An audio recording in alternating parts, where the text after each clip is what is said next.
সবাই কেমন আছেন? আশা করি ভালো আছেন। এই সামুদ্রিকের যে মোরলা মাছগুলো, এগুলো আমি এখন কেটে নেব।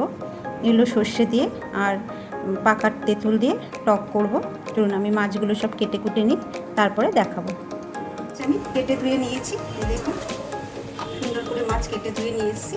এবার মাছে আমি নুন হলুদ মাখিয়ে নেবো। হয়ে গেছে, এবার আমি মাছগুলো দিয়ে দেবো। মাছে নুন হলুদ মাখানো কিন্তু হয়ে গেছে।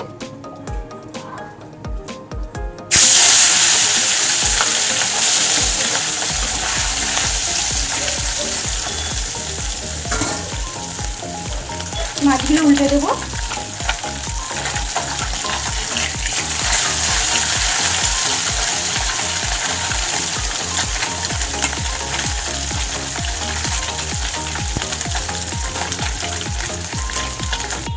মাছ আমার ভাজা হয়ে গেছে, আমি তুলে নেব।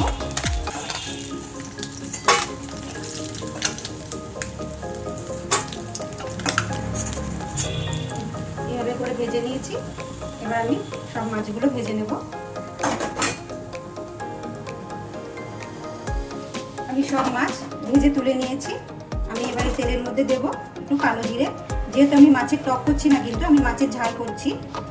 তেঁতুল দিয়ে, সর্ষে বাটা, কাঁচা লঙ্কা দিয়ে মাছের ঝাল হবে, ওই জন্য আমি কালো জিরে ফোড়ন দিচ্ছি। মাছের টক হলে আমি সর্ষে ফোড়ন দিতাম।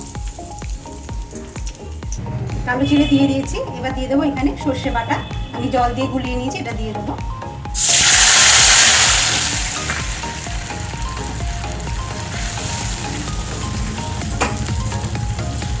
এবার দিয়ে দেবো কাঁচা লঙ্কা বাটা।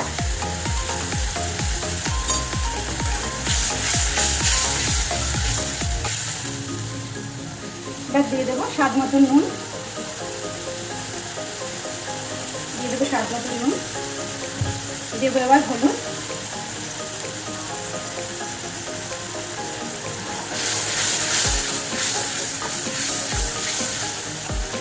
দিয়ে দেবো একটু জল।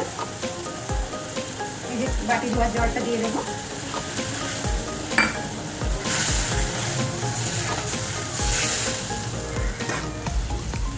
তেঁতুল ভিজিয়ে রেখেছিলাম, সেই কাইটা আমি বের করে নিয়েছি, এটা দেবো।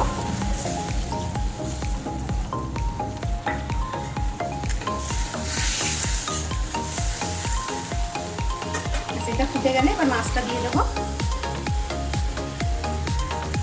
মাছের ঝালটা কিন্তু ভালো মতন ফুটে গেছে। এবার আমি মাছ ভাজাগুলো দিয়ে দেবো। ভেজে রেখেছিলাম মাছ, দিয়ে দেবো।